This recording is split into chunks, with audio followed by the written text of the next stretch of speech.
네, 얼마 전 그 이슈오늘에서 부부 사이에 강간죄 성립 판결 이후 이 아내가 남편을 강간한 그런 일이 있었는데요. 자, 이 얘기를 김선재 앵커가 정리를 해서 말씀드리도록 하겠습니다. 자, 김선재 앵커. 네, 흉기를 드는 것 같은 심각한 위협을 하지 않더라도 힘으로 상대방을 누르거나 강제로 성관계를 맺으면 부부간에도 강간죄가 성립될 수가 있죠. 얼마 전 남편을 강간한 혐의를 받고 있는 아내가 국내에서 처음으로 구속됐습니다.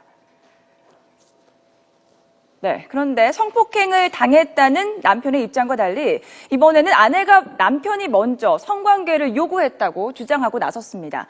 이렇게 서로의 입장이 엇갈리면서 진실 게임이 시작됐는데요. 과연 누구의 말이 진실일까요? 법원은 어떻게 판단을 내릴지 주목됩니다. 조성호 기자가 아내 측 입장을 단독으로 취재했습니다. 40살 A씨는 2살 연하 남편을 가둬두고 강제로 성관계를 맺은 혐의로 재판에 넘겨졌습니다. 지난 5월 이혼을 요구하는 남편 B씨에게 외도 여부를 추궁하려고 자신이 머무는 오피스텔로 불러 벌어진 일 때문입니다. 법원은 A씨에 대한 구속영장을 발부하면서 남편을 가두고 이혼 책임을 시인하도록 강요한 혐의는 인정했습니다. 하지만 아내가 남편을 성폭행했는지는 적극적으로 판단하지 않았습니다. 이에 대해 아내는 남편이 먼저 성관계를 요구했다고 말합니다. 남편이 애정 표현을 하며 화해 분위기를 조성하자 응했을 뿐이고 오히려 남편을 풀어준 뒤 자신도 폭행당했다는 겁니다.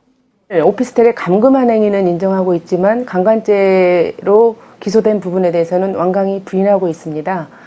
향후에 재판을 통해서 진실이 밝혀질 것입니다. 남편은 웃옷이 벗겨져 몸이 묶인 채 무기력하게 성폭행을 당했다고 주장합니다. 남편은 포박당한 상태에서 여자에 의해서 강요에 의해서 강간을 당했다고 주장을 하고 있기 때문에 강간죄 성립을 주장하고 있고 아내의 처벌을 강력하게 원하는 상태입니다. 아내는 남편이 직장 동료인 외국인 여성과 바람을 피운 뒤 이혼을 요구해왔다고 주장합니다. 남편도 아내가 자신을 감금할 때 함께 있던 남성이 내연남이라고 말합니다.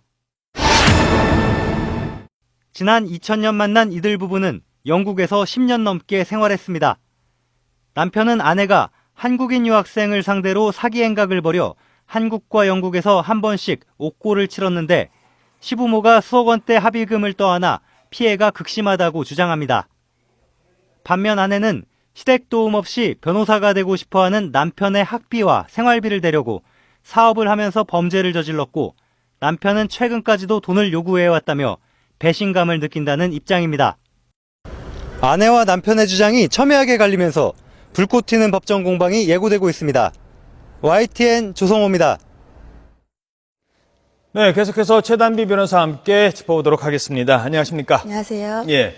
사건이 처음에는 그 부인이 어떻게 남편을 이제 완력으로도 그렇고 여러 가지 상황이 있었는데 묶여 있었다는 게 있습니다만 사건이 좀 새로운 국면으로 가는 것 같아요. 어떻습니까?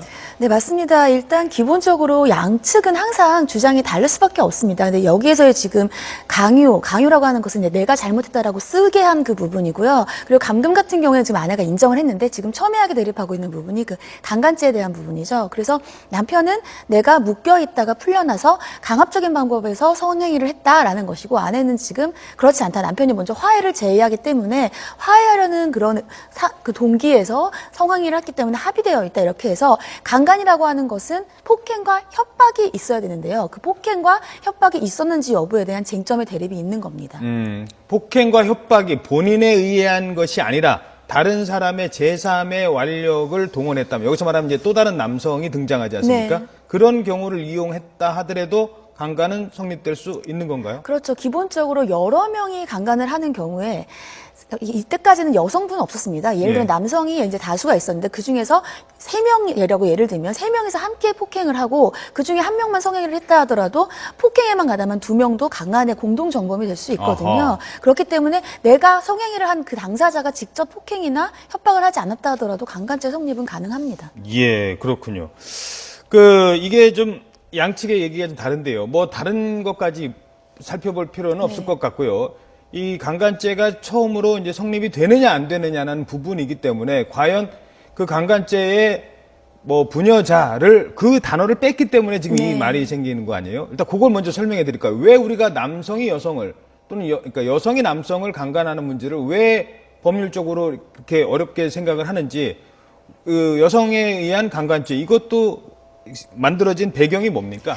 예전에는 우리나라 형법에서는 강간죄의 객체이죠. 강간죄 객체랑 강간을 당하는 사람, 그 피해자를 여자로 한정을 했었습니다. 예. 부녀로 한정을 했었기 때문에 남성들이 강간을 당하는 경우는 군형법에서 처벌되는 거 이외에는 처벌이 안 되고 예. 강간죄가 아닌 강제추행죄, 좀 더 낮은 범죄로 처벌이 됐었는데요. 거기에 대해서는 여러 가지 이유가 있겠지만 여성 같은 경우에는 본인이 원하지 않아도 이 성행위가 가능하지만 과연 남자의 신체적 특성상 그게 가능할 것이냐 이러한 논의들도 있었거든요.